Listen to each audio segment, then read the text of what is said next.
প্রায় 1 ঘন্টারও বেশি সময় হয়ে গেল বঙ্গভবনে এই মুহূর্তে মুখ্যমন্ত্রীর সঙ্গে বৈঠক চলছে। এনসিপিআই এর যে 19 জন সাংসদ রয়েছেন এবং তৃণমূল ত্যাগী বিজেপির যে 3 জন রাজ্যসভার সাংসদ রয়েছেন তাদের সঙ্গে এলাকার উন্নয়ন থেকে শুরু করে পুরনো অভিযোগে নতুন করে এফআইআর করা, বহু মানুষের এলাকা থেকে ঘর ছেড়ে থাকা ইত্যাদি একাধিক বিষয় নিয়ে মুখ্যমন্ত্রীর সঙ্গে কথা হবে বলে আগেই জানিয়েছিলেন সুদীপ বন্দ্যোপাধ্যায়। সেই বৈঠক এখনো চলছে।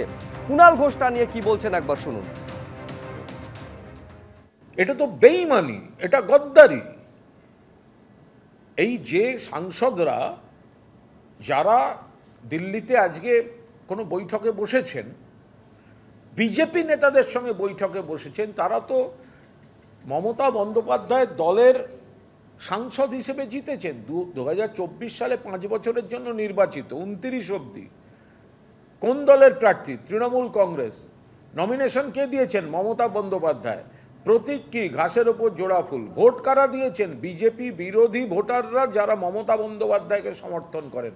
আপনারা জিতলেন আর আজকে বিজেপির হাত শক্ত করতে যাচ্ছেন।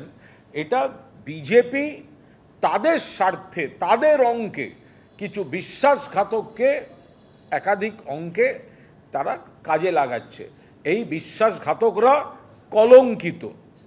এরা প্রধানমন্ত্রীর পাশে বসতে পারে, স্বরাষ্ট্রমন্ত্রীর পাশে বসতে পারে, কিন্তু মানুষের হৃদয়ে কোনোদিন বসতে পারবে না। তৃণমূল কংগ্রেসের কর্মীদের হৃদয়ে কোনোদিন বসতে পারবে না। ইতিমধ্যে খবর পাওয়া যাচ্ছে মুখ্যমন্ত্রীর সঙ্গে বৈঠক শেষ হয়েছে, আর এই বৈঠকের আগে এনডিএর সঙ্গে যে বৈঠক, সেখানে এনসিপিআই এর সাংসদরা উপস্থিত ছিলেন। মঙ্গল মিলন বৈঠক ছিল, যেখানে সুদীপ বন্দ্যোপাধ্যায়, কাকলি ঘোষ দস্তিদার, শতাব্দী রায়রা উপস্থিত ছিলেন। প্রধানমন্ত্রীর সঙ্গে প্রথম সারিতে আজকে বসেছিলেন সুদীপ বন্দ্যোপাধ্যায়, কাকলি ঘোষ দস্তিদার। এনডিএর শরিক নাকি বিজেপিতে মিশে যাবে এনসিপিআই, এই জল্পনার মধ্যেই এনসিপিআই এর সাংসদরা তারা আজকে এনডিএর যে মঙ্গল মিলন বৈঠক সেখানে উপস্থিত হয়েছিলেন এবং তারপর মুখ্যমন্ত্রীর সঙ্গে বৈঠক বঙ্গভবনে 1 ঘন্টারও বেশি সময় ধরে হলো। সেই বৈঠক ইতিমধ্যেই শেষ হয়েছে বলে জানা যাচ্ছে। আগামী 10ই অগস্ট ঘর ঘর তিরঙ্গা কর্মসূচি। রেড রোডে মূল অনুষ্ঠানে যোগ দেবেন মুখ্যমন্ত্রী শুভেন্দু অধিকারী। প্রায় 2.5 কিলোমিটার পদযাত্রা করবেন তিনি। নিরাপত্তা খতিয়ে দেখতে রেড রোডে কলকাতা পুলিশের পদস্থ কর্তারা। আমরা এই মুহূর্তে রেড রোডে রয়েছি। লালবাজারের সিনিয়র অফিসাররা এই মুহূর্তে রেড রোডের সামনে যে জায়গা, সেই জায়গাটা পরিদর্শন করছেন। আগামী 10 তারিখে এখানেই মিছিল রয়েছে, র্যালি রয়েছে। মুখ্যমন্ত্রী শুভেন্দু অধিকারী এখান থেকে মেয়র রোড হয়ে প্রায় 2.5 কিলোমিটার রাস্তা তিনি নিজে হাঁটবেন। হর ঘর তিরঙ্গা যে কর্মসূচি, ঠিক সেই কারণেই এই র্যালি আগামী 10 তারিখ হবে।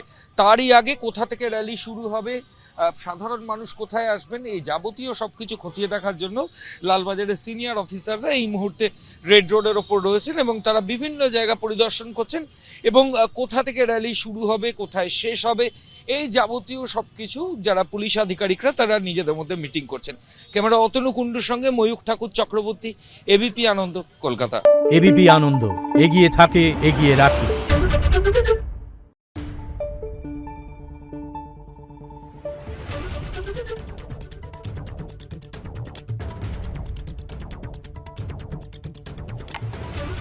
Thank you.